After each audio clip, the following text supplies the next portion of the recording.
Assalamualaikum warahmatullahi wabarakatuh. Perkenalkan, nama saya Cici Herawati Alimuddin dengan NIM H0523519. Nah, di sini saya akan membahas materi mengenai layanan bimbingan konseling. Adapun beberapa pembahasan yang akan saya bahas kali ini yaitu yang pertama definisi layanan BK, tujuan layanan BK, jenis-jenis layanan bimbingan konseling, dan yang terakhir yaitu kesimpulan.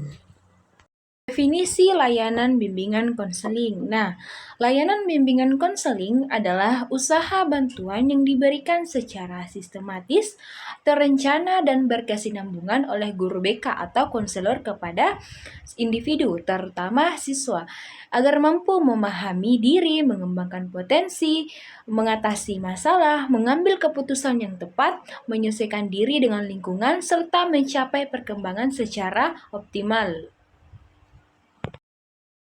Menurut ahli Prayitno 2024, layanan bimbingan konseling adalah proses bantuan yang diberikan kepada individual secara berkesinambungan agar mereka mampu memahami diri, mengarahkan diri, serta menyesuaikan diri dengan lingkungan secara dinamis dan konstruktif. Adapun tujuan layanan bimbingan konseling, yang pertama, membantu siswa mengenal potensi, minat, dan bakat yang dimilikinya. Yang kedua, membantu siswa mengembangkan keterampilan belajar dan motivasi berprestasi. Yang ketiga, menyiapkan siswa untuk merencanakan masa depan, termasuk dalam studi lanjutan dan pilihan karir. Yang keempat, mengarahkan siswa agar memiliki sikap positif, mandiri, dan bertanggung jawab. Dan yang terakhir, membantu siswa menyesuaikan dengan lingkungan sekolah, keluarga, dan masyarakat. Materi selanjutnya yaitu 10 jenis layanan bimbingan konseling. Yang pertama ada layanan orientasi, kedua layanan informasi, ketiga layanan penempatan dan penyaluran, yang keempat layanan penguasaan konten, yang kelima layanan individual, yang keenam layanan bimbingan kelompok, yang ketujuh layanan konseling kelompok, yang kedelapan layanan konsultasi, yang kesembilan layanan mediasi, dan yang terakhir yaitu layanan advokasi. Layanan yang pertama adalah layanan orientasi. Nah, layanan orientasi adalah salah satu layanan bimbingan konseling yang bertujuan untuk membantu siswa mengenal lingkungan sekolah, aturan, fasilitas, dan kegiatan, sehingga mereka lebih mudah beradaptasi.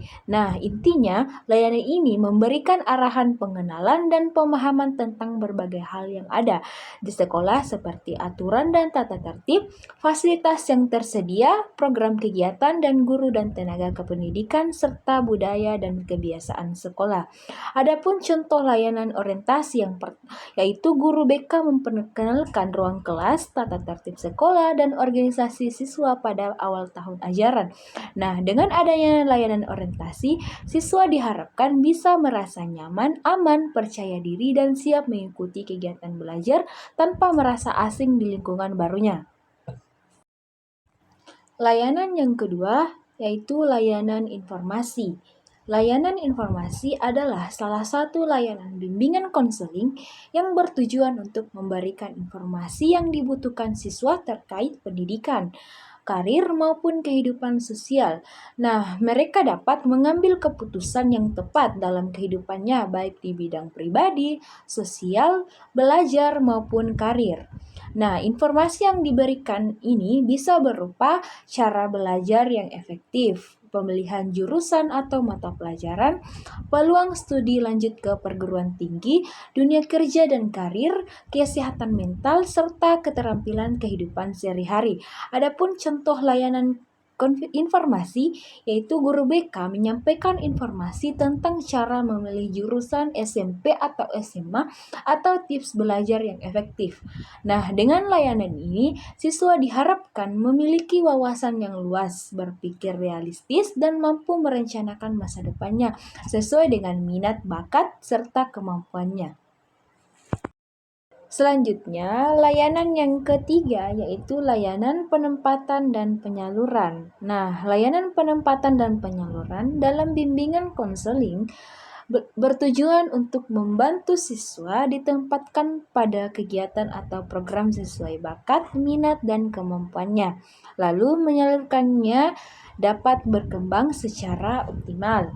Bentuk penempatan dan penyaluran bisa meliputi yang pertama di sekolah. Nah, di sekolah, penempatan siswa dalam jurusan, kelompok belajar, organisasi atau kegiatan ekstrakurikuler sesuai minat dan kemampuannya. Penyaluran yang kedua itu di luar sekolah. Penyaluran ke dunia kerja, melanjutkan ke perguruan tinggi atau mengikuti pelatihan yang sesuai dengan karir yang diinginkan.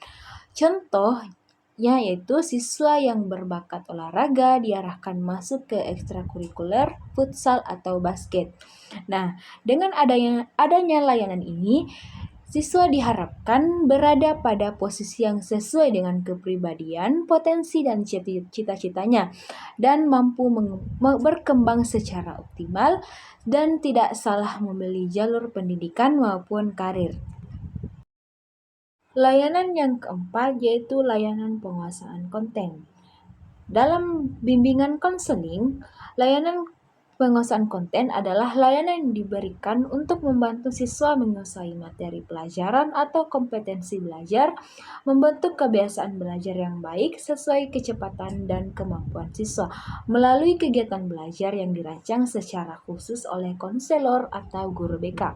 Nah, isi konten yang diberikan ini biasanya berupa keterampilan belajar, misalnya cara mencatat, mengatur waktu, membaca cepat, atau mempersiapkan ujian. Isi konten yang selanjutnya yaitu keterampilan sosial, misalnya berkomunikasi efektif, bekerja sama, atau menyelesaikan konflik. Selanjutnya keterampilan pribadi, misalnya mengelola emosi, percaya diri, dan pengendalian diri. Nah, isi konten yang selanjutnya itu keterampilan karir, misalnya membuat CV, menghadapi wawancara, atau mengenali bakat atau minat. Contoh pengenalan konten yaitu pelatihan ketika menggunakan media sosial agar siswa lebih bijak dalam berinteraksi online. Nah, dengan layanan ini, siswa diharapkan lebih siap menghadapi tantangan akademik, sosial, pribadi, maupun karir karena sudah memiliki bekal keterampilan yang nyata. Selanjutnya, layanan yang kelima yaitu layanan individual atau perorangan. Nah, layanan individual adalah salah satu bentuk layanan bimbingan dan konseling di mana konseling tatap muka antara siswa dan guru BK untuk membahas masalah pribadi, masalah permasalahan yang dihadapi siswa baik di bidang pribadi, sosial, belajar, maupun karir. Adapun ciri khas layanan individual ini dilakukan secara pribadi, konfidensial, atau rahasia hanya antara konselor dan siswa.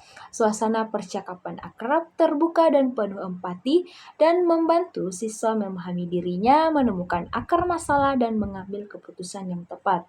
Nah, adapun contoh layanan individual ini yaitu siswa yang sering merasa minder dibimbing secara pribadi oleh guru BK agar lebih percaya diri dengan layanan konseling individual. Diharapkan siswa bisa mengenal diri lebih baik, mengurangi beban emosional, menemukan solusi realistis, serta mengembangkan kemandirian dalam menghadapi masalah. Selanjutnya, layanan yang keenam yaitu layanan bimbingan kelompok. Nah, layanan bimbingan kelompok adalah salah satu layanan bimbingan konseling yang dilaksanakan dalam suasana kelompok di mana sekelompok siswa dibimbing oleh konselor untuk membahas suatu topik tertentu yang bermanfaat bagi perkembangan pribadi, sosial, belajar, maupun karir. Nah, adapun ciri khas layanan ini, pesertanya beberapa siswa, biasanya 5-10 orang. Topik yang dibahas umumnya bersifat umum, misalnya cara belajar efektif, manajemen waktu, etika pergaulan, atau perencanaan masa depan. Nah, kegiatan dilakukan dalam bentuk diskusi, sharing pengalaman, bermain peran atau role play atau dinamika kelompok. Nah, ini bertujuan menambah wawasan, sikap positif, dan keterampilan sosial siswa. Adapun contoh diskusi kelompok yaitu contoh diskusi kelompok tentang cara menjaga pertemanan yang sehat. Nah, dengan layanan bimbingan kelompok, siswa diharapkan lebih terbuka dalam berbagai pengalaman, belajar dari pandangan teman sebaya, memiliki rasa kebersamaan dan bisa mengembangkan potensi dirinya dalam suasana yang lebih menyenangkan. Layanan yang ketujuh yaitu layanan konseling kelompok. Nah, layanan konseling kelompok adalah salah satu layanan bimbingan konseling yang dilakukan dalam suasana kelompok kecil, sekitar 5-8 orang, di mana setiap anggota diberi kesempatan untuk membahas dan menyelesaikan masalah pribadinya melalui dinamika kelompok dengan bantuan konselor. Adapun ciri khas layanan ini yaitu fokusnya pada pemecahan masalah pribadi masing-masing anggota, bukan sekadar pemberian informasi umum. Nah, setiap anggota bebas mengungkapkan perasaan, pengalaman, dan kesulitannya. Konselor berperan sebagai fasilitator yang menjaga dinamika kelompok agar berjalan dengan sehat, aman, dan mendukung. Anggota saling memberi masukan, dukungan, dan umpan balik untuk membantu pemecahan masalah bersama. Adapun contohnya yaitu beberapa siswa yang sering bertengkar dibimbing dalam konseling kelompok untuk mencari solusi bersama. Nah, dengan layanan konseling kelompok, siswa diharapkan merasa tidak sendirian dalam menghadapi masalah, mendapatkan dukungan sosial dari teman sebaya, belajar menghargai perbedaan dan mendengarkan orang lain, serta menemukan cara baru untuk menyelesaikan masalah secara mandiri. Layanan yang kedelapan yaitu layanan konsultasi. Layanan konsultasi dalam bimbingan konseling adalah layanan yang diberikan oleh konselor kepada pihak lain, seperti guru, orang tua, atau pihak terkait untuk membantu mereka memahami kondisi peserta didik serta menemukan cara terbaik dalam menangani masalah siswa. Adapun ciri khas layanan konsultasi ini yaitu tidak langsung ditunjukkan kepada siswa, melainkan melalui pihak lain yang berinteraksi dengan siswa sehari-hari. Kemudian, konselor memberikan saran pertimbangan dan strategi penanganan. Tujuannya agar pihak yang berkonsultasi dapat membantu siswa secara lebih tepat dan efektif. Adapun contohnya yang pertama yaitu guru BK memberikan saran kepada wali kelas tentang cara menghadapi siswa yang sering tidak mengumpulkan tugas. Kemudian orang tua berkonsultasi tentang cara mendampingi anak yang malas belajar di rumah. Nah, dengan layanan konsultasi, siswa diharapkan bisa mendapat dukungan yang konsisten dari guru, orang tua, maupun lingkungan, sehingga perkembangan pribadi, sosial, akademik, maupun karirnya lebih optimal. Selanjutnya, layanan yang kesembilan yaitu layanan mediasi. Layanan mediasi dalam bimbingan konseling adalah layanan yang diberikan oleh konselor untuk membantu menyelesaikan konflik atau perselisihan antar siswa, antara siswa dengan guru, atau antara siswa dengan pihak yang lain, dengan cara bertindak sebagai penengah yang adil. Adapun ciri khas layanan mediasi, yaitu konselor berperan sebagai mediator, penengah, bukan sebagai hakim yang memutuskan siapa benar atau salah. Tujuannya agar pihak-pihak yang bertikai bisa saling memahami, menghargai, dan menemukan solusi bersama. Suasana dilakukan secara terbuka, jujur, dan tetap menjaga kerahasiaan.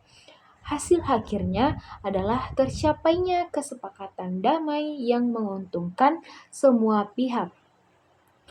Nah, adapun contoh layanan mediasi, yaitu dua siswa berselisih karena kesalahpahaman. Nah, konselor mempertemukan mereka untuk berdialog dan mencari jalan keluar. Siswa merasa diperlakukan tidak adil oleh guru. Konselor membantu menjembatani komunikasi agar tercapai saling pengertian. Nah, dengan layanan mediasi ini diharapkan tercipta lingkungan sekolah yang harmonis, kondusif, dan bebas dari konflik dan bebas dari konflik berkepanjangan. Layanan yang terakhir yaitu layanan advokasi. Layanan advokasi dalam bimbingan dan konseling adalah layanan yang diberikan konselor untuk membela, melindungi, dan memperjuangkan hak-hak peserta didik agar mereka terhindar dari perlakuan yang merugikan, tidak adil, atau diskriminatif. Adapun ciri khas layanan advokasi ini yaitu konselor bertindak sebagai pembela kepentingan siswa. Dilakukan ketika siswa mengalami perlakuan yang melanggar haknya, misalnya perundungan, diskriminasi, pelecehan, atau ketidakadilan dalam sistem sekolah. Nah, ini bertujuan untuk menciptakan lingkungan belajar yang aman, nyaman, sehat, dan kondusif bagi semua siswa. Tidak hanya bersifat reaktif atau saat masalah sudah terjadi, tetapi juga preventif, yakni mengantisipasi agar masalah tidak muncul di kemudian hari. Adapun contoh penerapan layanan advokasi, yaitu konselor membela siswa yang dirundang agar mendapatkan perlindungan dan penanganan yang tepat, mengupayakan agar siswa yang memiliki kebutuhan khusus mendapatkan fasilitas belajar yang layak, dan mengingatkan guru atau pihak sekolah jika aturan yang berpotensi merugikan perkembangan siswa. Adapun contoh layanan advokasi yaitu guru BK membantu siswa yang merasa diperlakukan tidak adil dalam pembagian kelompok belajar. Nah, dengan layanan advokasi, siswa diharapkan merasa aman, dihargai, dan terlindungi hak-haknya sehingga bisa belajar dan berkembang secara optimal. Terdapat beberapa fungsi layanan bimbingan konseling. Yang pertama yaitu fungsi pemahaman. Nah, fungsi pemahaman itu membantu siswa memahami diri sendiri, potensi, minat, bakat, dan kelemahan, serta memahami lingkungan sekolah, keluarga, dan masyarakat. Yang kedua itu fungsi pencegahan atau preventif. Membantu siswa mencegah timbulnya masalah, misalnya kenakalan remaja, malas belajar, atau pergaulan yang tidak sehat. Yang ketiga, fungsi pengentasan atau kuratif. Membantu siswa mengatasi masalah yang sedang dialami, baik masalah pribadi, sosial, belajar, maupun karir. Fungsi yang keempat yaitu fungsi pemeliharaan dan pengembangan. Ini membantu siswa memelihara kondisi positif yang sudah ada dan mengembangkan potensi diri agar lebih maksimal. Fungsi yang keenam yaitu fungsi penyaluran. Membantu siswa menyalurkan kemampuan, minat, dan bakat ke arah yang tepat, misalnya dalam memilih jurusan ekstrakurikuler atau kegiatan karir. 7 yaitu fungsi penyelesaian. Nah, fungsi penyelesaian membantu siswa menyelesaikan diri dengan lingkungan sekolah, keluarga, dan masyarakat secara sehat dan harmonis. Fungsi perbaikan. Nah, untuk membantu siswa memperbaiki sikap kebiasaan atau perilaku yang kurang sesuai, misalnya kebiasaan menyontek atau sering terlambat. Adapun beberapa pentingnya layanan bimbingan konseling. Yang pertama, membantu pengembangan diri siswa. BK mendukung perkembangan pribadi, sosial, belajar, dan karir siswa sesuai potensi masing-masing. Yang kedua, memberikan bimbingan akademik. Membantu siswa mengatasi kesulitan belajar, memilih strategi belajar yang tepat, dan meningkatkan prestasi. Yang ketiga, membantu dalam penyelesaian diri. Siswa dapat belajar menyesuaikan diri dengan lingkungan sekolah, teman sebaya, guru, dan masyarakat. Yang keempat, mencegah munculnya masalah. Layanan bimbingan konseling berperan dalam pencegahan kenakalan, perilaku menyimpang, serta masalah pribadi maupun sosial. Yang kelima, menjadi tempat konsultasi dan solusi.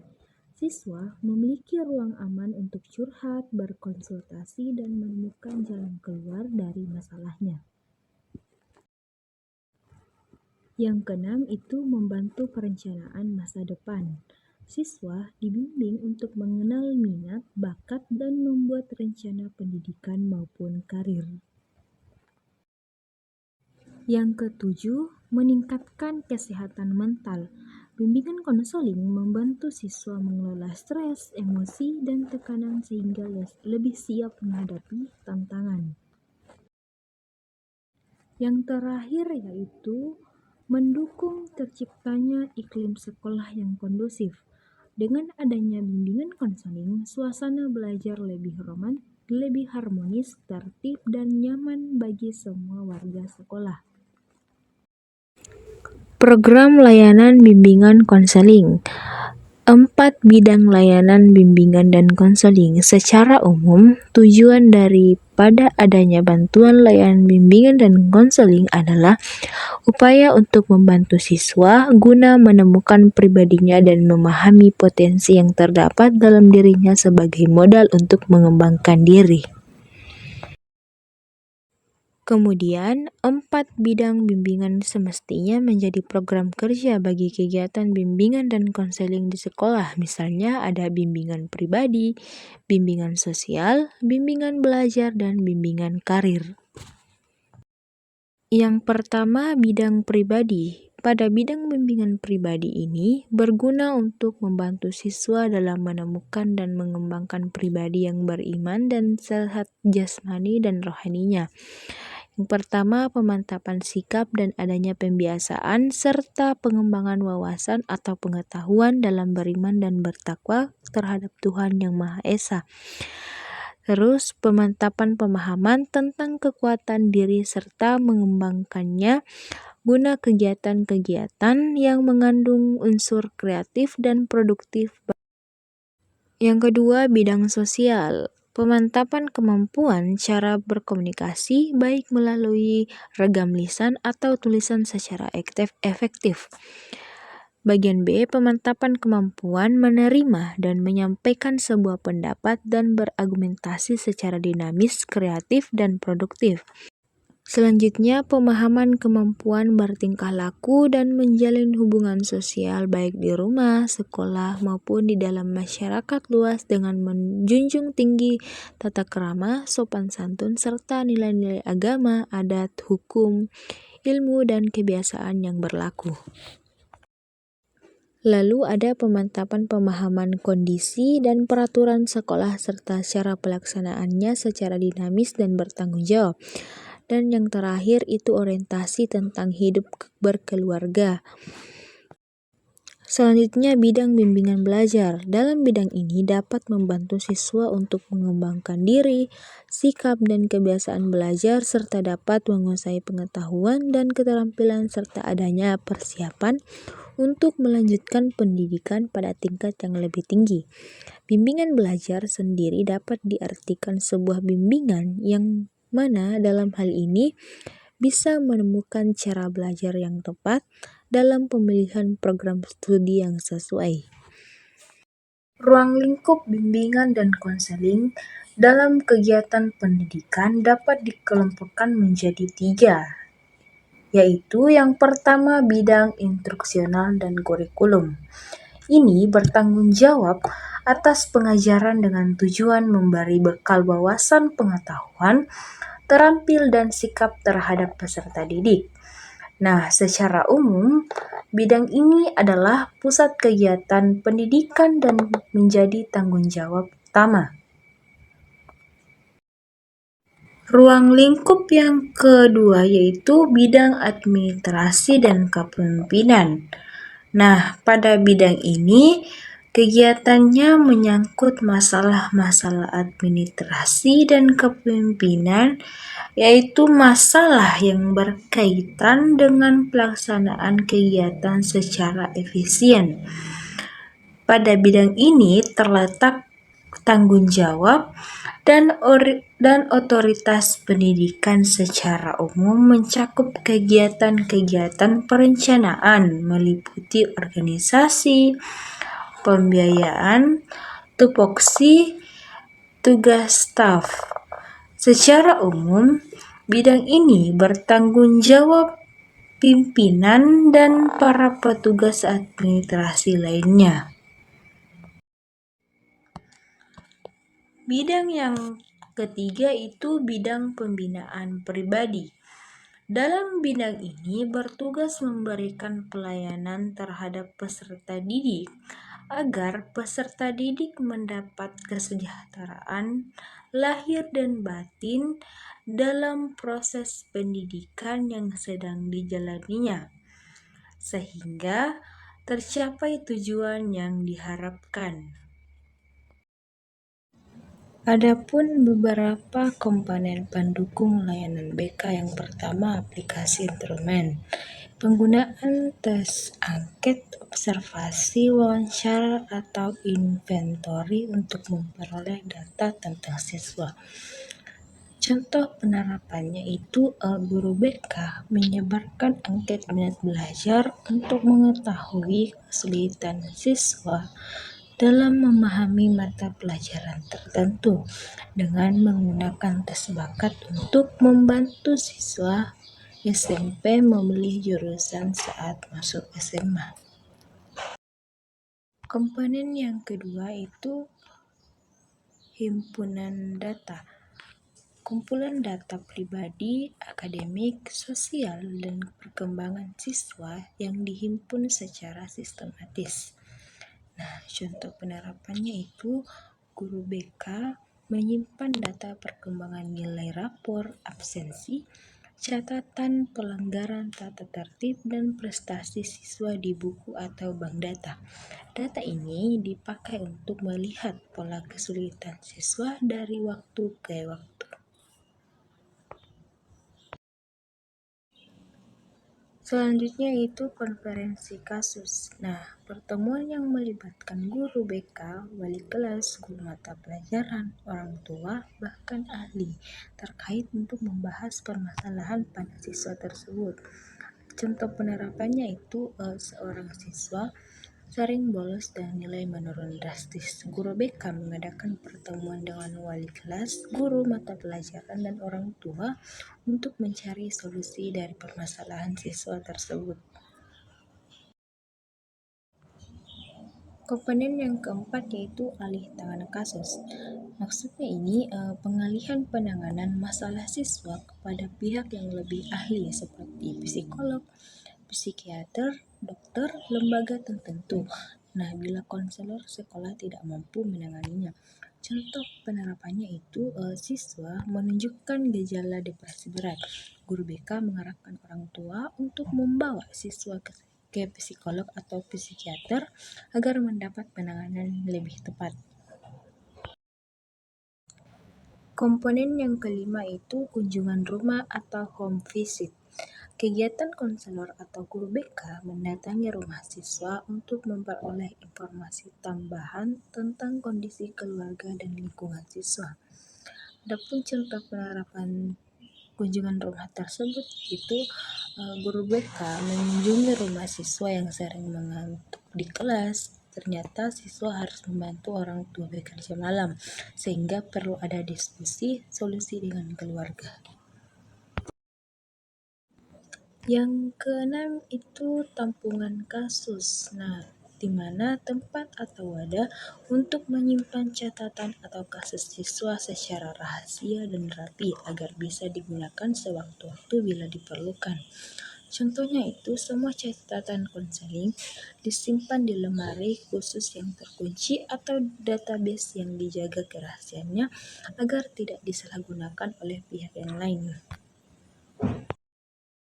Jadi, ketujuh komponen tersebut ini ibarat alat bantu agar layanan bimbingan konseling lebih efektif, tepat sasaran, dan tetap menjaga etika serta kerahasiaan siswa.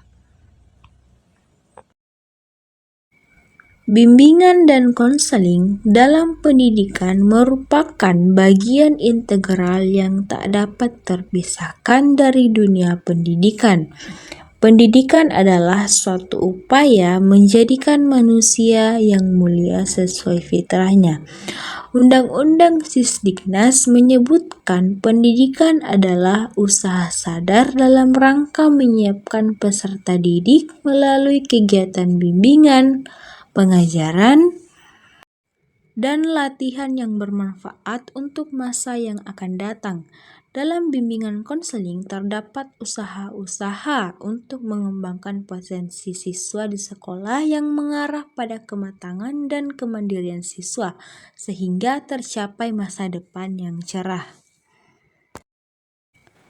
Penyelenggaraan layanan bimbingan dan konseling tidak hanya mengembangkan potensi kemampuan siswa, peserta didik menuju kemandirian, melainkan juga peranan penting bimbingan dan konseling sebagai pembentukan karakter siswa.